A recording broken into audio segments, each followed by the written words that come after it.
Hello बच्चों, कैसे हैं आप सभी। आई होप आप लोग बहुत अच्छे होंगे और आपकी पढ़ाई बहुत अच्छी चल रही होगी। प्रीवियस क्लास में बच्चों हम फ्रिक्शन के बारे में डिस्कस किए थे। हमने फ्रिक्शन की डेफिनेशन के बारे में समझा था और स्टैटिक फ्रिक्शन, स्लाइडिंग फ्रिक्शन, इन सब चीज़ों के बारे में अच्छे से देखा था। इस वीडियो में बच्चों हम देखेंगे एप्लीकेशंस ऑफ फ्रिक्शन, यानी कि फ्रिक्शन के क्या क्या एप्लीकेशन है, कहाँ कहाँ पर हम फ्रिक्शन को अपनी डेली लाइफ में हम देख सकते हैं, हम फील कर सकते हैं कि यहाँ पर फ्रिक्शन लग रहा है।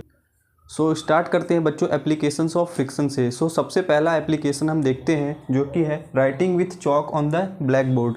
जब भी हम ब्लैक बोर्ड पर बच्चों कुछ भी लिखते हैं, जैसे कि अगर हम चॉक के साथ कुछ भी अगर ब्लैक बोर्ड पर लिखते हैं बच्चों, तो उन दोनों के बीच में फ्रिक्शन होता है, जिस वजह से हम लिख पाते हैं। अगर ब्लैक बोर्ड बहुत ही ज़्यादा स्मूथ होगा तो हम वहाँ पर नहीं लिख पाएंगे। अगर आप इस चीज़ को देखना चाहते हैं तो आप वाइट बोर्ड में आप चॉक को लिख कर देखिए। वाइट बोर्ड की सरफेस बहुत ही ज़्यादा पॉलिश्ड होती है, बहुत ही ज़्यादा स्मूथ होती है, जिस वजह से बच्चों चॉक के थ्रू हम नहीं लिख पाते। उसके लिए मार्कर बनाया गया है। तो आप इस तरह से देख सकते हैं कि चॉक और ब्लैक बोर्ड के थ्रू की फ्रिक्शन का क्या एप्लीकेशन है। इसके बाद होल्डिंग एन अर्थन पॉट। सबसे पहले हमने देखा writing with chalk on the black board, कि ब्लैक बोर्ड और चॉक जब हम यूज करते हैं, जब भी हम ब्लैक बोर्ड पर चॉक के थ्रू लिखते हैं तो वहाँ पर फ्रिक्शन का रोल होता है। इसके बाद होल्डिंग एन अर्थन पॉट। जब भी हम कोई मिट्टी का घड़ा, मिट्टी का कोई भी बर्तन हम अपने हाथ पर होल्ड करते हैं तो उसके बर्तन में बच्चों एक रफ सरफेस बनाई गई है, जिसकी वजह से बच्चों हम उस अर्थन पॉट को पकड़ सकते हैं। अगर वो बहुत ही ज़्यादा पॉलिश्ड सरफेस होगा बच्चों, बहुत ही ज़्यादा स्मूथ सरफेस होगा, तो हमारे हाथ से छूटकर वो गिर जाएगा और वो टूट भी सकता है। इस वजह से बच्चों अर्थन पॉट को एक रफ सरफेस दी जाती है। इसके बाद holding the glass of water. जब भी हम कोई भी ग्लास ऑफ वाटर यानी पानी का ग्लास जब भी हम होल्ड करते हैं तो अक्सर हमारे हाथ से छूट जाता है, क्योंकि बच्चों वहाँ पर हमारे हाथ में फ्रिक्शन की कमी हो जाती है। अगर हमारे हाथ में अच्छी तरह से फ्रिक्शन नहीं होगा, हमारा अगर हाथ जो है बच्चों बहुत ही ज़्यादा ऑयली रहेगा, तो हमारे हाथ से गिलास गिर जाती है। आप देख सकते हैं बच्चों कि किस प्रकार से फ्रिक्शन का रोल यहाँ पर भी इम्पॉर्टेंट है। इसके बाद walking on wet muddy road. जब भी गीली और कच्ची सड़कों पर, यानी कि जब भी दलदल वाली, गीली और जहाँ पर बारिश बहुत ज़्यादा हुई है, मिट्टी पड़ी हुई है, उस अगर रोड पर आप चलेंगे तो आपको चलने में प्रॉब्लम आएगी, आप फिसल कर गिर भी सकते हैं, क्योंकि वहाँ पर बच्चों आप फ्रिक्शन जो है वो सही तरह से उसका यूज़ नहीं कर पाते हैं। फ्रिक्शन का रोल वहाँ पर बहुत ही कम हो जाता है, वहाँ पर बच्चों फ्रिक्शन बहुत ही कम हो जाता है, जिस वजह से हम फिसल कर गिर सकते हैं। तो इसलिए बच्चों हमारे शूज़ में बनाए जाते हैं ऐसे, इसलिए बच्चों हमारे शूज़ की जो सोल है उसको इस तरह से डिज़ाइन किया जाता है कि उसमें कुछ न कुछ हमारे ग्राउंड के साथ कांटेक्ट में रहे और वहाँ पर बच्चों रफ सरफेस रहे। इसलिए आप इस तरह से भी देख सकते हैं। If there is no friction moving object never stop. अगर वहाँ पर कोई भी फ्रिक्शन नहीं होगा, मान लीजिए अगर आप कोई भी पॉलिश्ड सरफेस पर आप अगर स्लाइड कर रहे हैं, आप दौड़ कर आए और वहाँ पर आप फिसलने की कोशिश कर रहे हैं, और अगर वो बहुत ज़्यादा स्मूथ सरफेस होगी बच्चों, वहाँ पर अगर जीरो फ्रिक्शन होगा, अगर फ्रिक्शन होगा ही नहीं, तो आप रुक ही नहीं पाएंगे, आप स्टॉप ही नहीं हो पाएंगे, रुक ही नहीं पाएंगे। इसलिए अगर फ्रिक्शन होगा बच्चों तो हम वहाँ पर रुक जाएंगे। तो आप समझ सकते हैं कि फ्रिक्शन को, किसी भी चीज़ को रोकने में भी उसका इम्पॉर्टेंट रोल है। If there is no friction moving object never stop.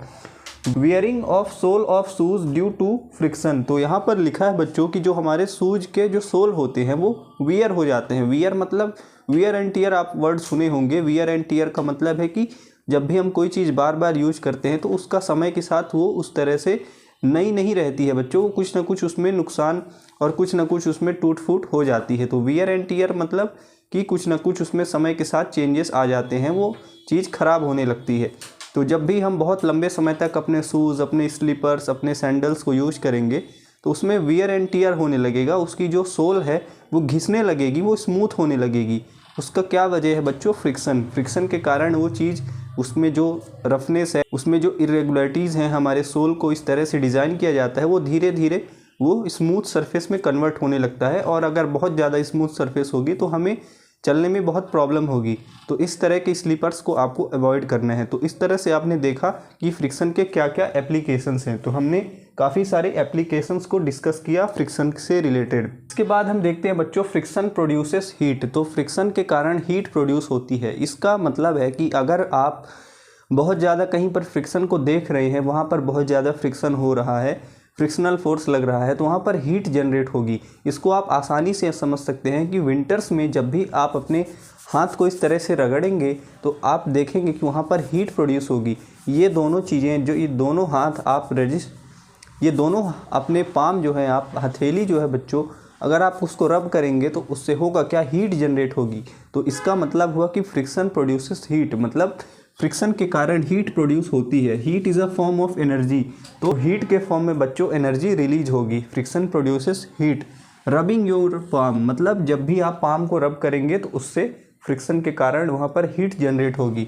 उसी तरह से स्ट्राइकिंग अ मैच स्टिक, जब भी आप कोई भी मैच स्टिक, माचिस की तीली को आप जब भी ऐसे रब करेंगे आप मैच बॉक्स में तो वहाँ पर फ्रिक्शन के कारण बच्चों वो आग जो है जलने लगेगी। क्योंकि माचिस में बच्चों होता है रफ सरफेस और इसके अंदर होता है बच्चों एक केमिकल जिसका नाम है रेड फॉस्फोरस। रेड फॉस्फोरस एक ऐसा केमिकल है जिसके कारण बच्चों वहाँ पर आग लगती है और इसके कारण फायर प्रोड्यूस होती है। तो आप देख रहे हैं कि फ्रिक्शन के कारण किस तरह से हीट प्रोड्यूस हो रही है। थर्ड पॉइंट हम देखेंगे बच्चों मशीन्स ऑपरेशन। जब भी बड़ी मशीन्स आप देखिए या फिर छोटी मशीन्स देखिए, जब वो वर्क करती हैं तो वहाँ पर हीट प्रोड्यूस होती है और काफ़ी सारी हीट प्रोड्यूस होती है और वो वेस्ट हो जाती है, वेस्टेज ऑफ एनर्जी। और इस तरह से बच्चों एनर्जी का वेस्ट होता है, इस तरह से बच्चों एनर्जी वेस्ट होती है। तो आपने अभी देखा बच्चों कि फ्रिक्शन के क्या क्या एप्लीकेशंस हैं, आपने देखा बच्चों अभी फ्रिक्शन के क्या क्या एप्लीकेशंस हैं और आपने अभी समझा कि फ्रिक्शन के कारण काफ़ी सारी हीट प्रोड्यूस होती है। इसके बाद हम देखते हैं बच्चों इंक्रीजिंग और रिड्यूसिंग फ्रिक्शन। सो बच्चों अब हम दो केस डिस्कस करते हैं जहां पर हम फ्रिक्शन को फर्स्ट केस में इंक्रीज कर रहे होंगे और दूसरे केस में हम फ्रिक्शन को डिक्रीज कर रहे होंगे या फिर हम रिड्यूस कर रहे होंगे। पहले केस में हम फ्रिक्शन को चाहेंगे कि फ्रिक्शन वहां पर वर्क करे और दूसरे केस में हम चाहेंगे कि फ्रिक्शन वहां पर कम से कम लगे। तो देखते हैं दो केस हम अपनी लाइफ में कहाँ कहाँ हम इन दोनों केस को देखते हैं। तो पहला केस हम देखते हैं इंक्रीजिंग फ्रिक्शन, कि हम कहाँ पर फ्रिक्शन को इंक्रीज करते हैं। तो grooving of sole of shoes for better grip. आप जब भी नया आप शूज़ लाएंगे तो आप देखेंगे कि वहाँ पर आप उसके सोल में काफ़ी सारे ग्रूव्स बने रहेंगे या फिर उसमें खांचे बने रहेंगे। वो कभी भी सोल एकदम प्लेन नहीं रहेगा, उस पर नीचे कुछ न कुछ डिज़ाइन, कुछ न कुछ उसमें दरारें, खांचे बने रहते हैं। वो किस लिए बनाए जाते हैं, ताकि आपकी ग्रिप जो है, पकड़ जो है आपकी ज़मीन के साथ, सरफेस के साथ, अर्थ की, वो अच्छे से बनी रहे। आप जब भी चलें तो आपको कभी भी फिसलन महसूस ना हो। तो इसलिए बच्चों ग्रूविंग ऑफ सोल्स इसलिए किया जाता है। इसके बाद treading of tyres of buses, cars, trucks etcetera for better grip. Treading का मतलब होता है बच्चों की टायर्स की जो आउटर वॉल होती है वहाँ पर कुछ न कुछ वहाँ पर लाइंस बना देना। ये मशीन्स करती हैं ऑब्वियसली। और इसे किस लिए किया जाता है बच्चों, ताकि टायर्स की जो ग्रिप है वो अच्छे से बनी रहे, ताकि जब भी टायर्स चलें बच्चों तो उन्हें ट्रैक्शन मिल पाए, यानी ज़मीन के साथ उनकी पकड़ अच्छी रहे, उनका जो ट्रैक्शन है, उनकी जो पकड़ है वो कमज़ोर ना हो, वो टायर जो है वो चलते चलते फिसल ना जाएँ, कार या फिर ट्रक हमारा फिसल ना जाए। इसलिए बच्चों समय समय पर हम देखते हैं कि टायर्स को हमें बदलवाना ज़रूरी रहता है। अगर वो टायर्स की जो ट्रीडिंग है वो कमज़ोर हो गई है, वो टायर्स पर जो लाइंस हैं वो बहुत ज़्यादा घिस गई है या फिर टायर्स चिकने हो गए हैं, इसलिए हमें नए टायर्स डलवाने पड़ते हैं। तो treading of tyres of buses, cars, trucks etcetera for better grip. इसके बाद थर्ड पॉइंट है बच्चों कबड्डी प्लेयर्स। कबड्डी प्लेयर्स जो है वो भी मैच खेलने जाते हैं या फिर क्रिकेट के जो भी प्लेयर्स होते हैं। तो कबड्डी प्लेयर्स क्या करते हैं बच्चों, अपने हाथ में थोड़ी सी मिट्टी उठाते हैं और उसको रगड़ लेते हैं, जिससे होता क्या है कि मिट्टी के कारण उनके हाथ में एक बेटर ग्रिप डेवलप होती है और जब भी वो अपोनेंट को पकड़ने जाएंगे तो अच्छी तरह से पकड़ पाएंगे। क्योंकि लंबे समय तक खेलते हैं बच्चों तो उनके हाथ में पसीने और स्वेटिंग काफ़ी सारी होती है, इस वजह से उनका हाथ जो है वो फिसल जाता है। इसलिए वो मिट्टी लगाते हैं, मिट्टी को रगड़ते हैं अपने हाथ में, ताकि वो जो खेलने जाएँ, ताकि जब वह खेलने जाएं तो अपने अपोनेंट को अच्छी तरह से टच करके आएँ या फिर उसको पकड़ के रखें। और इसी तरह क्रिकेट में बच्चों जब भी बैट्समैन अब मैच खेलने जाते हैं तो अपने बैट की जो ग्रिप है उसको अच्छी तरह से चेक करते हैं। अगर उनमें बैट की जो ग्रिप है वो कमज़ोर है या फिर अच्छी नहीं है तो उसको नया ग्रिप लगाते हैं उस पर, बैट पर वो नई ग्रिप डालते हैं। इसलिए क्योंकि ग्रिप के कारण उनकी जो ग्रिप है, उनकी जो पकड़ है बैट के साथ वो अच्छे से बनी रहेगी। सो आप देख रहे हैं कि हम कहाँ पर फ्रिक्शन को चाहते हैं कि फ्रिक्शन वहाँ पर लगे। कबड्डी प्लेयर्स रब hand with soil for better grip of their opponent. और इसी तरह क्रिकेट बैट्स यूज़ ग्रिप, तो उसके लिए हमें क्या करना पड़ता है बच्चों, रबर की जो एक ग्रिप है उसको यूज करनी पड़ती है। ब्रेक पैड्स इंक्रीज फ्रिक्शन, और जो भी साइकिल्स में, बाइक्स में जो भी ब्रेक पैड होते हैं वो किस लिए लगाए जाते हैं बच्चों, ताकि जो टायर है उसके साथ जो है वो ब्रेक पैड अच्छे से काम करें और फ्रिक्शन प्रोवाइड करें। अगर फ्रिक्शन नहीं होगा, ब्रेक पैड्स अगर बहुत ही कमज़ोर होंगे, घिसे हुए होंगे, तो टायर्स में जो ब्रेक है वो बहुत कम लगेगा और गाड़ी आपकी रुक नहीं पाएगी। इसलिए ब्रेक पैड्स लगाए जाते हैं बच्चों, ताकि फ्रिक्शन को हम इंक्रीज करें, ताकि फ्रिक्शन को हम बढ़ा सकें और अपने मन के हिसाब से, अपनी ज़रूरत के हिसाब से हम अपनी कार को या फिर बाइक को, साइकिल को हम रोक पाएँ। तो हमने अभी तक देखा कि कहाँ कहाँ हम फ्रिक्शन को इंक्रीज़ करना चाहते हैं। अब हम देख रहे हैं बच्चों सेकंड केस, जहाँ पर हम फ्रिक्शन को चाहते हैं कि रिड्यूस हो। तो सेकंड केस हम डिस्कस करते हैं बच्चों रिड्यूसिंग फ्रिक्शन का। सो फर्स्ट केस हमने अभी डिस्कस कर लिया, अब हम सेकंड केस डिस्कस करते हैं जहाँ पर हम फ्रिक्शन को रिड्यूस करेंगे। So sprinkling of fine powder.